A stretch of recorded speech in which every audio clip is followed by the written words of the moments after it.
manusia yang diambil dari kata nisyan. Ada mengatakan dari nisyan. Nisyan yaitu apa? Pelupa. Itulah manusia. Manusia itu pelupa. Dan ada yang lupanya sampai parah. Berarti apa? Setan sudah menguasai diri manusia ini dan dijadikan manusia lalai dari zikrullah. Dia lalai dari Allah dan Allah jadikan dia sendiri lupa dengan dirinya. Sebagaimana dalam surat Al-Kahfi juga ayat 63 ketika Allah Subhanahu wa taala berfirman, "Wa ma ansanihu illa syaitanu an adhkurah." Demikianlah setan membuat termasuk tanda-tanda manusia diserang setan, dia menjadi pelupa, pelupanya lupa berat. Rakaat sering lupa, barang-barang juga sering lupa. Juga dia sering melupakan tentang diri dia sendiri. Adapun Allah Subhanahu wa taala, kalau Anda melupakan Allah, Allah akan melupakan Anda. Kalau Anda tidak mengingat Allah, juga demikian Allah akan melupakan Anda. Tapi perlu diketahui, lupa pada Allah Subhanahu wa taala bukanlah lupa seperti pada makhluknya. Lupa pada makhluk sering apa? Sering tidak sengaja. Namanya lupa. Mana ada orang sengaja? Lupa ya nggak sengaja. Dia nggak kerasa, dia nggak sadar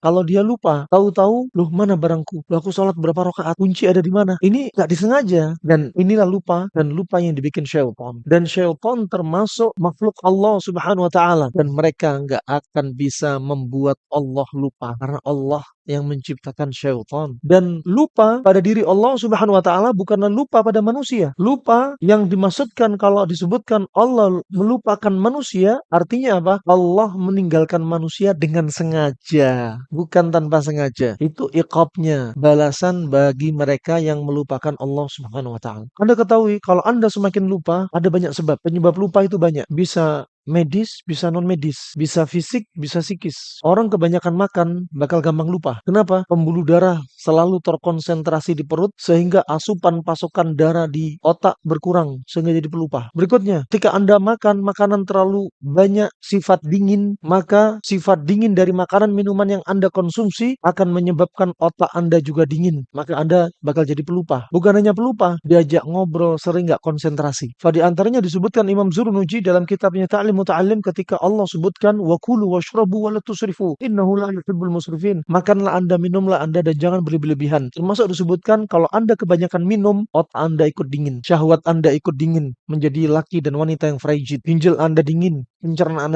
Anda dingin. Tiba-tiba ada orang kena kolesterol tinggi, asam urat tinggi, gula darah tinggi, kekentalan darah tinggi. Kenapa? Karena di antaranya ada yang sebabnya minum airnya berlebihan sehingga pencernaan lemah. Makanya Al-Quran menyebutkan jangan terlalu banyak makan, jangan terlalu banyak minum. Allah nggak suka dengan orang-orang terlalu banyak makan, terlalu banyak minum. Kenapa? Akan membuat mereka sakit. Dan Allah nggak suka dengan hambanya yang tidak menjaga amanah, termasuk makan dan minum terlalu banyak. Anda lebih pilih ilmu yang dibawa medsos, minumlah satu hari 1,5 sampai 4 liter, atau lebih pilih Al-Quran. Wa kulu washrabu wa la tusrifu. Makan, minumlah dan jangan berlebihan. Minum itu ketika butuh. Butuh itu bisa ketika haus atau ketika permisi air pipis warnanya kuning, apalagi pekat, berarti Anda butuh. Kalau berlebihan kebanyakan minum, sedangkan tubuh Anda dingin, ditambahi banyak minum dingin, tubuh Anda bakal tambah dingin, sering keputihan, timbul benjolan-benjolan sifatnya dingin, hafalan lemah, memori lemah, pencernaan lemah, timbul vertigo migrain sifatnya dingin, autoimun sifatnya dingin. Kemudian ada yang menyebabkan manusia lupa di antaranya apa? Banyakan tidur akan membuat otak juga lembab. Di antaranya Ibnu Qayyim, kenapa kita dilarang tidur setelah fajar dan tidur setelah asar tidak dianjurkan? Karena di antaranya kalau tidur setelah fajar apa? Akan membuat rezeki Anda hilang. Karena waktu itu Nabi SAW juga berdoa kepada Allah, Allahumma barik fi ummati fi bukuriha. Ya Allah, berkahilah umatku di waktu pagi. Waktu keberkahan ditebar, jangan tidur. Dinamakan Imam Syafi'i tidur di pagi hari namanya hailulah. Li'annahu yahillu anka rizq. Karena akan membuat rezeki Anda kabur. Ibnu Qayyim menamakan tidur ba'dal fajar namanya hurqun. Li'anna yuhriku anka rizq. Karena akan membakar rezeki Anda. Tidur setelah asar dinamakan Imam Syafi'i hailulah. Tidur yang membuat penyakit. Li'anna ya'illu anka marad. Dan tidur setelah asar dinamakan Ibnu Qayyim namanya umqun. Tidur yang membuat Anda bahayanya menjadi orang yang berotak dungu dan dingin. Kenapa? Saat panas-panasnya Anda tidur, timbullah kelembapan di otak sehingga apa? Kurang daya pikirnya lemah atau daya hafalnya juga lemah. Produktivitasnya juga berkurang. Bakal jadi orang yang malas. Tubuh pun ikut lembab. Berikutnya yang menyebabkan Anda sering lupa selain karena dingin, makanan minuman yang berlebihan karena dingin, memang buah bagus. Tapi kadang Anda salah konsep. Anda menganggap itu bagus, tapi Anda berlebihan. Semangka bagus, melon bagus, pepaya bagus, timun bagus. Dikonsumsi terus. Padahal tubuh Anda sudah dingin. Tambah banyak minum air, tambah minum kangen water. Bakal tambah drop tubuh Anda. Kangen water dijadikan obat untuk mereka yang sifatnya panas, punya masalah batu ginjal. Bagi mereka yang sifatnya dingin, dikasih tambah pendingin, bakal tambah lemah. Kalau Anda minum kangen water hanya sesekali, boleh bagi Anda yang tubuh dingin. Tapi kalau ada orang punya masalah panas, minum kangen water jadi obat bagi dia. Kita harus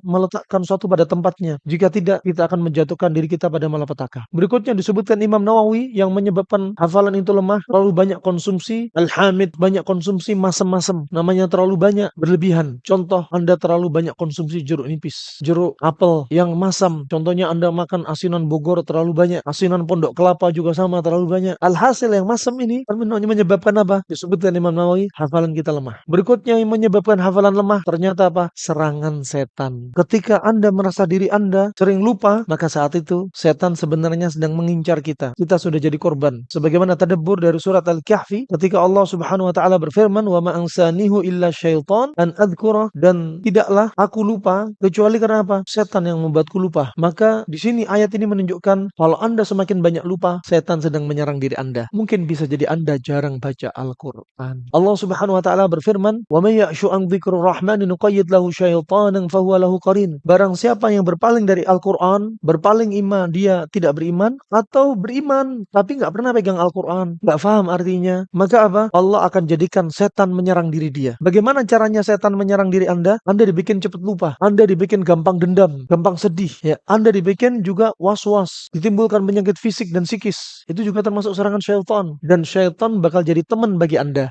jikalau lidah ini jarang dipakai untuk baca Al-Quran. Ala bidzikrillahi tatma'innul qulub. Bukankah dengan zikir kepada Allah hati Anda bakal tenang? Dan induk dari zikir adalah Al-Quran. Allah juga berfirman, "Waman a'rada an dzikri fa inna lahu ma'isyatan dhanka." Barang siapa yang berpaling dari mengingatku, zikir di sini diartikan yaitu syariat-syariat Islam. Berpaling dari syariat Islam, perintah Allah dan Rasulnya. Berpaling dari apa yang Allah larang dan Rasulnya larang. Dia langgar semua. Ketahuilah, orang yang selalu melanggar syariat, orang yang banyak bermaksiat, orang berbuat syirik, orang lalai jauh dari zikir, dan dia bakal dijadikan apa? Ma'isyatan dhanka. Dadanya bakal sesak. Termasuk apa? Tiba-tiba saya sering sesak ya. Ini juga termasuk apa? Serangan setan. Makanya kalau Anda dapati kasus-kasus sesak dada, Anda baca Al-Quran. Maka ini termasuk apa? Terapi ketika manusia diserang syaitan, terapi terbaik adalah rutinkan baca Al-Quran, fahami maknanya, fahami artinya. Juga pernah kami dapati juga ada seorang wanita yang terkena asma dari kecil sampai usia datang kepada kami waktu itu usia 30 tahun lebih. Nggak luput dari Ventolin, spray, bokhah, obat semprot. Semprot terus. Bayangkan habis berapa? Satu bulannya habis berapa? Kalau dihitung usia dia pakai semprotan ini katakan sudah tahunan yang sangat panjang, udah berapa harta akan dihabiskan. Itu termasuk makar setan. Harta Anda dikuras melalui penyakit Anda. Waktu Anda dikuras dan Anda dibikin tambah sakit sehingga susah mendatangi perintah Allah. Kalau Anda nggak bisa ngelawan, Anda bakal sering berjerumus dan diserang oleh syaitan. Kemudian ketika kami anjurkan si sakit ini untuk banyak baca Al-Baqarah, surat Al-Baqarah, membaca Al-Quran dengan artinya, zikir pagi petang jangan sampai luput, ikuti kajian-kajian akidah, tauhid dan tafsir, kemudian diikuti mandi air ruqyah dengan izin Allah. Setelah 1 bulan disiplin, mertuanya datang, suaminya datang, dan si sakit pun datang. Dia menceritakan kondisi dia 1 bulan gak pernah kena asma. Setelah sebelumnya bertahun-tahun itu asma terus. 1 bulan sejak dia diterapi sampai dia merasakan nikmatnya ketika cerita tentang hasilnya. Berikutnya, kalau Anda lupa, ada lupa penyebab lupa, di antaranya apa? Kebanyakan maksiat. Ini penyebab lupa yang nggak bisa dipegang, yang nggak bisa disentuh. Kalau makanan bisa dipegang, bisa disentuh, tapi maksiat nggak bisa dipegang, nggak bisa disentuh.